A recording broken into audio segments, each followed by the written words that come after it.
back to News Geelong. Lara is a quaint township situated on the northern outskirts of Geelong and continues to attract much development over the last few years, including a recent $652,000 grant towards cricket and soccer facilities. Meryl Friend reports. Construction is underway at the Lara Recreation Reserve in Mill Road, where nearly $700,000 is being spent on 2 soccer pitches, a cricket ground and a new football ground. It's going along pretty well at the moment. We had a few delays with some wet weather before Christmas, so we're back a little bit from where we wanted to be. But as you can see behind us, it's all coming together quite nicely. The irrigation's going in and the base is already down, so we're not far away at all. So the scheduled timing is around May? Yeah, we're hoping that it'll be open by May. That'll depend a bit on weather conditions, that we get optimum growing conditions for the grass that will be going down shortly. And yeah, all going well, we expect to have the facility open by May. And can you tell us a bit about the grass conversion program? The grass conversion program is a program we started about 2 years ago in response to the drought conditions that we were experiencing, and that was where we changed a number of our rye grass, which is a cool season grass, over to a warm season grass, and that grass enables us to save a bit of water in relation to irrigation, and it's a nice quality ground surface. And the area in Lara is probably growing for this facility to be required?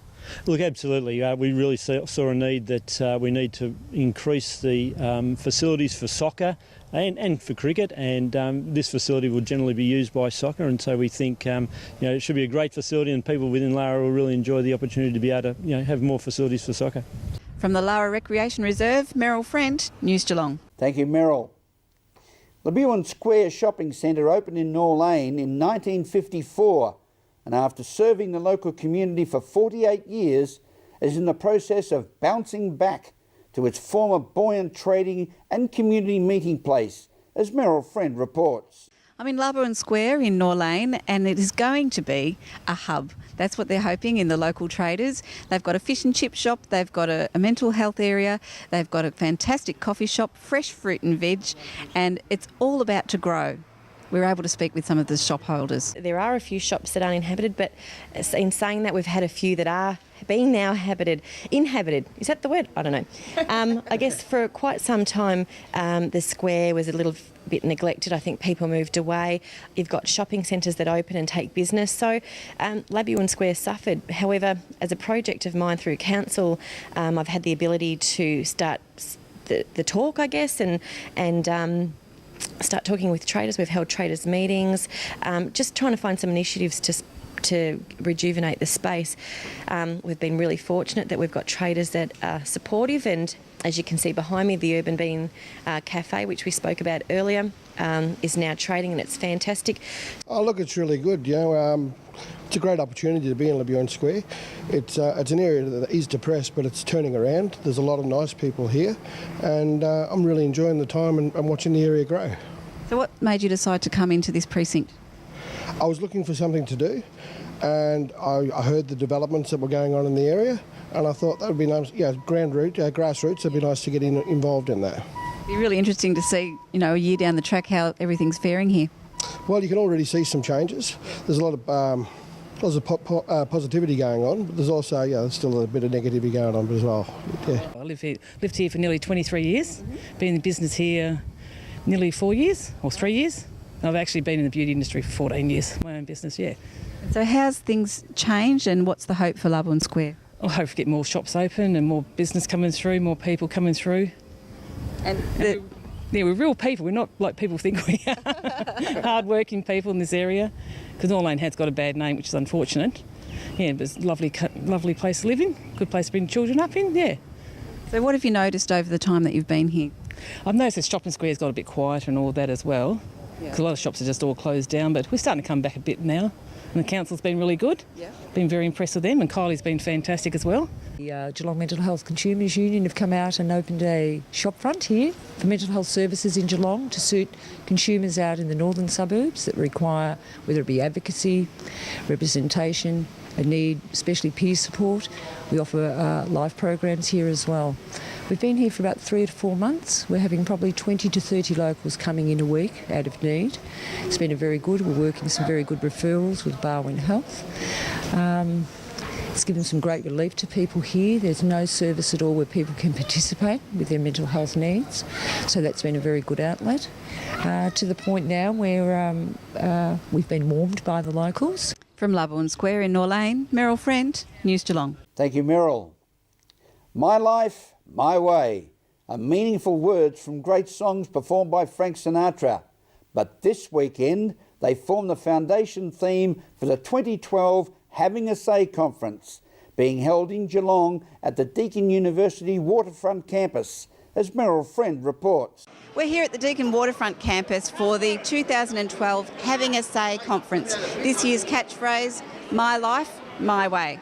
Well, it's busy, but, everything's, going according to plan so far, so we're expecting a good crowd this year.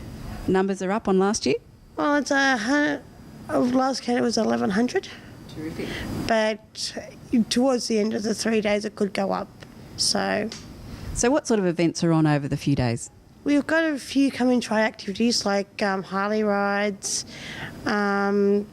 fishing, cricket, but we have, most of all, we have important presentations, like how to self-advocate for yourself, presentations on self-help groups, so, it's really good.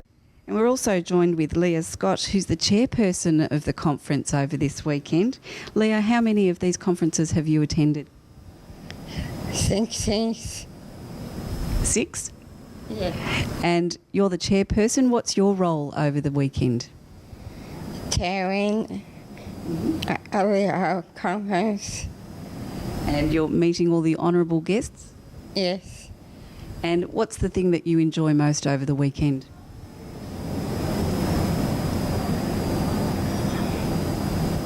Meeting new people. Meeting new people and sharing all your ideas as well. Yes. All right, thank you. I guess My Life, My Way explains it all, and people with a disability have the right to live their life their way. And I guess the Having a Say conference is all about self-advocacy for people with disabilities. It's also something that supports families. I think we've got over 1,000 people here this year, and you'll get carers, family members, people with disabilities, everybody that's interested, I guess, in promoting awareness of disabilities, but also promoting awareness of what's out there and how the support that's out there. Last night, as part of the welcome dinner for the Having a Say conference, we launched Inclusion Australia, and it will be working with Inclusion International across the world so that we can be promoting the inclusion of all people in community across Australia. And this organisation will give a real high focus to that. Rather than the focus on the disability, it'll be on everyone being included. And so we're not just talking about people with a disability, there's people in aged care and other areas as well? Yes, the elderly often miss out on being part of community. There's also young people in nursing homes who miss out on being in community. We've got people who still live in institutions in Australia, and also people from cultural backgrounds that may not have got the support they need to be part of community. From Deakin Waterfront, Meryl Friend, News Geelong. Thank you, Meryl. As we go to a break, we'll return with sport and weather here on our Friday edition of News Geelong.